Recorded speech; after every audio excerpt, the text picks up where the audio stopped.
Hello guys! Welcome. So, ang itatanong natin ngayon, bakit hindi kanya kayang bitawan sa energetic level, ano? So, kahit wala kayong usap, nararamdaman mo pa rin siya. So, bakit hindi kanya kayang bitawan? Give it a message. So, hindi halos lahat makaka-resonate. So, piliin niyo lang yung part niyo. Okay? Start na tayo.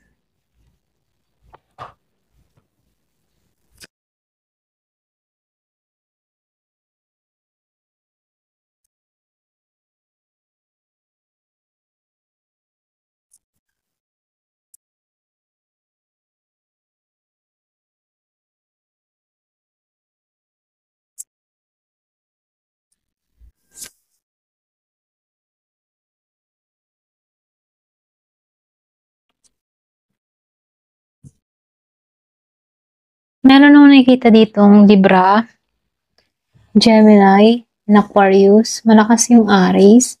Meron din ako nakikitang Leo, Sagittarius, Taurus, Virgo, and Capricorn. Malakas yung Aquarius. So, meron din ako nakikitang Scorpio, Cancer, and Pisces. Ayan, yan Sagittarius, malakas. So, halos lahat nandito, ano, nangingibabaw lang si Aries, si Sagittarius, si Aquarius. Okay? Ayan, start na tayo. So, dito, no, nangunguna agad din itong si Seven of Swords upright.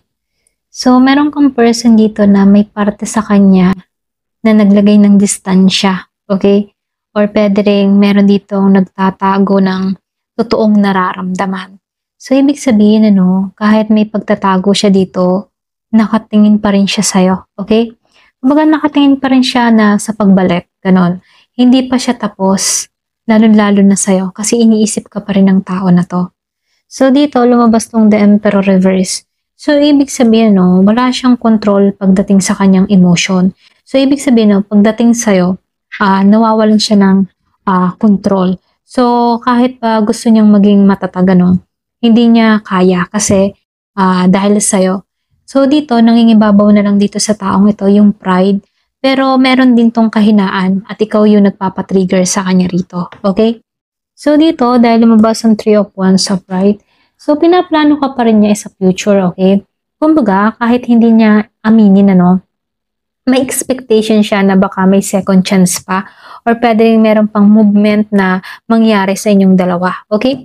So, nakikitaan ko rin dito sa Three of Pentacles upright, ano, meron tong gustong mangyari, ano, lalo-lalo na sa connection. So, gusto ng tao na to ng communication. Gusto ng tao na to ng partnership. Kahit ba may problema, no? Gusto niya rito na ayusin pero hindi niya alam paano magsisimula. Okay? Dito, okay, and dito. So, nakita ko rin dito, ikaw yung pinaka minamasdan niya rito, no? So, yung iba sa inyo, nakatutok to sa'yo sa social media. Lalo-lalo na sa Facebook, TikTok, or pwede rin Instagram, ano. Kung ikaw yung mahilig na tao na mahilig mag-post ng iyong mga larawan, activity, or routine mo, no. So, meron ditong nakasubaybay, nakamasid sa'yo, okay? So, hindi siya totally detached sa'yo. So, nakikita ko dito, continuous siyang nanunuri or continue siyang nakasubaybay, okay? So, lalo-lalo na sa mga nangyayari sa'yo. So, nakikitaan ko rin dito sa temperance, ano, ikaw yung nagbibigay ng balance sa kanya kahit wala kang ginagawa. Kasi, kapag wala ka, no, para bang ramdam ng tao na ito yung kawalan, okay? So, nakikitaan ko dito, ito yung pinakamalakas na reason kasi nakikitaan ko dito, emotional siya kahit ba yung bang ramdam niya na emotional ground siya kapag nandyan ka. Okay? So, dito, no, nakikitaan ko dito sa Page of Cups, reverse. So, ito yung card na tipo na takot siya mag-open dito, lalo-lalo na sa'yo. Okay? Emotionally ha, takot siya rito. So, nakikitaan ko dito, gusto kanyang lapitan pero may mga immaturity. Ganon. So, lumalabas dito, takot siya sa rejection, takot siya na di mo pansinin. Kaya ito yung taong to nagpapadelay, lalong dito nagkakaroon ng delay dahil sa takot na nararamdaman niya rito. Okay? So dito, nakikitaan ko rin dito, no? Dito, feeling niya, hindi mo siya naiintindihan ngayon. Kasi dito, no, meron siyang takot na hindi mo siya tatanggapin, okay? So, nakikitaan ko rin dito, kumbaga itong tao na to, no, humahawak pa rin siya kahit alam niyang wala na siyang kakapitan, ganon. Kumbaga, hinahawakan pa rin niya yung kanyang hope para sa'yo or kahit hindi niya alam kung meron pa bang naghihintay sa inyong dalawa, okay? So, dito, no, lumabas din tong death. Nakikitaan ko dito, ito yung sign na malakas kasi gusto niyang mag-move on, okay? Pero hindi natutuloy, okay? So, hindi natutuloy kasi dahil sa'yo. So, may ending na dapat na mangyari. Pero, hindi siya fully nagle-let go emotionally, okay? So, dito, lumalabas din dito sa Four of Pentacles, ano? Gusto niya mag-let go, pero natatakot siya na mawala ka ng tuluyan, okay?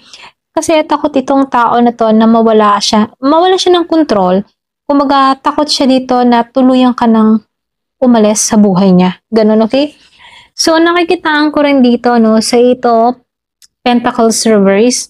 So, ibig sabihin, no, yung bang tipo na ayaw niya mag-effort dito, no, pero hindi niya kayang umiwas, okay? So, dito, napapagod siya, pero attached pa rin sa'yo, okay? So, nakikitaan ko rin dito sa The Chariot upright, ano, ito yung pinaka matindi, okay, na dahilan kasi may strong pull sa kanya. Alam mo yun? So, nakikitaan ko dito, kahit yung bang tipo na hindi kanya binipitawan dahil sa'yo siya nagkakaroon ng direksyon. Kahit magulo, alam mo yun? So, nakikitaan ko dito, ikaw yung nagbibigay ng lakas or ng direksyon sa kanya or pwede rin ramdam ng tao na to na kapag ikaw yung kung siya ay magiging parte ng buhay mo, mapupunta siya sa maayos na kalagayan. Okay? So, nakikitaan ko rin dito sa Page of Wands reverse, no? Yung mga tipo na stuck siya. Okay? So, wala siyang lakas ng loob para gumawa ng isang solid move. Kaya lang dito, dahil ayaw niyang gumawa ng solid move, na-stuck naman siya. Okay? So, nakikitaan ko dito, ayaw niyang mawala yung connection kahit wala siyang ginagawa. Okay? So, nakikitaan ko dito, yung buong mensahe ng spread, ano, hindi pa to tapos sa'yo. Okay? Kumbaga, emotionally, nakadepende siya sa'yo. Kumbaga, pagdating sa stability, gusto niya, andyan ka pa rin. So, ma-pride siya. Ito yung humahad lang, pero hindi sapat yung para bitawan ka. Okay? Kumbaga, nakikitaan ko rin dito, meron siyang takot na mawala ka for good. Yung iba ha, pinagmamasan ka pa rin niya, lalo-lalo na sa social media. So, nakikitaan ko dito, meron pa rin attraction at emotional tie na hindi pa niya napuputol. So, nakikitaan ko dito, yung pinaka-root, ano, hindi siya ready sa ending, hindi pa siya healed at hindi pa siya prepared na mawala ka. Okay? So, dito, no, titingnan natin kung babalik ba siya or hindi. Okay? Babalik ba siya or hindi? Give me the message. Babalik ba to o hindi? Babalik ba siya or hindi?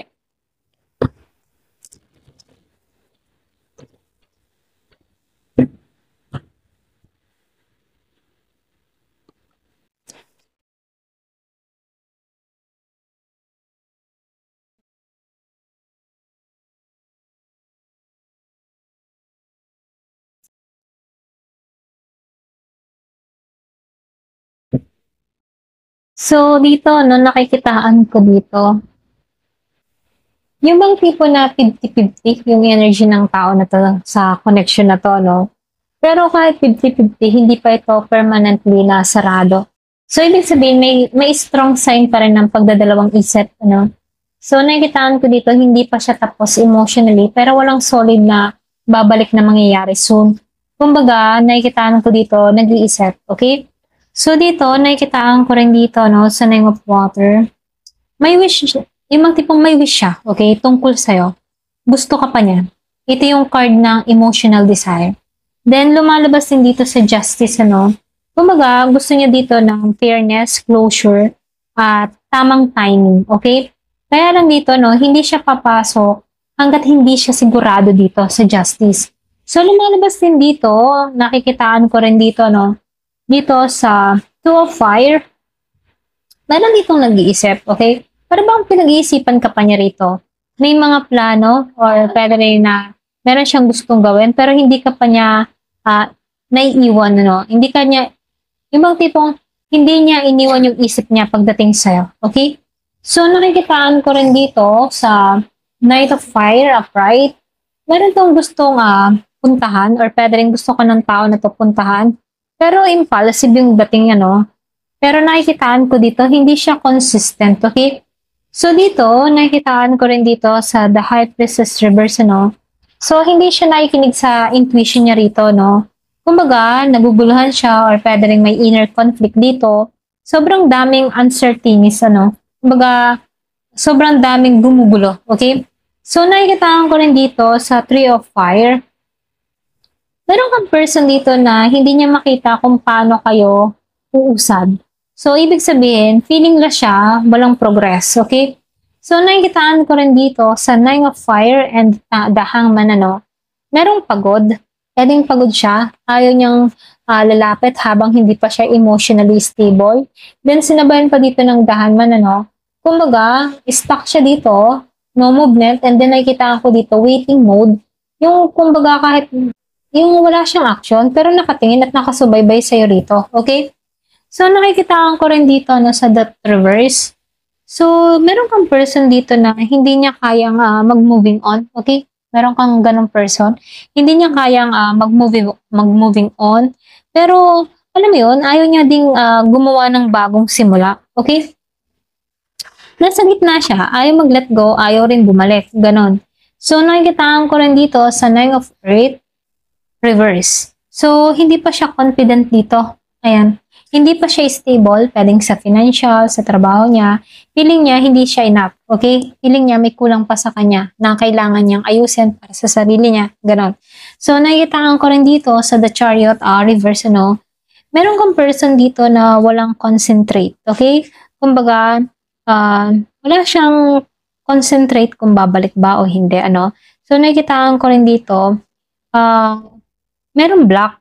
Kumbaga, naka-block yung direksyon or pwede rin sabihin na meron ditong emotional imbalance, hindi pa ready sa reconnection. Okay? Ayan. So, dito, ano, nakikitaan ko rin dito sa Temperance Reverse. So, ibig sabihin, ano, emotionally imbalanced tong tao na to, hindi pa ready sa reconnection. Okay? So, yung pinaka-direct na sagot, ano, hindi pa siya babalik sa ngayon. Pero, hindi rin siya completely tapos sa'yo. Okay? Ito yung energy niya. May feeling pa siya, pero wala siyang lakas ng loob. Kumbaga, nakikitaan ko dito, wala siyang direction or pwede rin walang confident. And then, nakikitaan ko dito, emotional, kumbaga gusto niya, merong balance siyang lahat para makipagbalikan, okay? Pero sa panahon ngayon, no, wala pa siyang ganon. So, nakikitaan ko dito, hindi pa naman ito yung final ending, pero hindi rin mauuwi sa reconciliation sa current timeline, ano? Kumbaga, nakikitaan ko dito, andito siya sa moment na pinag-iisipan, okay, nagdadalawang isip, naguguluhan, or pwede rin nahihirapan, okay? Ayan, ito lang yung nakikita ko, ayan. Thank you for watching, love and peace.